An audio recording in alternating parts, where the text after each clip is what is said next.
Diduga akibat ulah 3 bocil main petasan, gedung serbaguna di Bekasi kebakaran.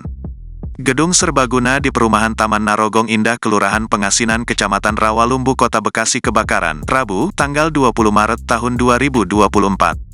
Kebakaran tersebut diduga terjadi akibat ulah 3 anak kecil yang bermain petasan di lokasi kejadian. Detik-detik api mulai menyambar itu bahkan terekam CCTV di sekitar lokasi. Terlihat 3 anak laki-laki panik seketika saat melihat ada kobaran api menyala pada gerobak-gerobak tak terpakai di area tersebut. Komandan Kompia Dinas Pemadam Kebakaran dan Penyelamatan Kota Bekasi, Roni Jauhari Mubarak mengatakan kebakaran ini terjadi sekira pukul 12:05 WIB. Terbakar itu gedung serbaguna, tadi kita terjunkan 6 unit mobil pemadam, kita tiba dari Mako ke TKP 10 menit dari laporan masuk, kata Mubarak. Beruntung petugas Damkarmat Kota Bekasi segera bertindak cepat. Api kemudian berhasil dikendalikan sehingga tidak sampai menghanguskan seluruh bagian gedung.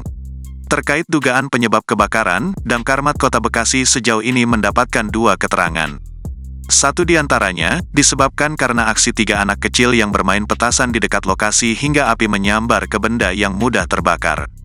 Sementara keterangan lain berasal dari korsleting pendingin ruangan gedung. Kata Mubarak, sejauh ini pihaknya belum dapat menaksir total kerugian akibat kebakaran tersebut. Walau demikian, kerusakan infrastruktur tak dapat terelakkan akibat kejadian kebakaran itu.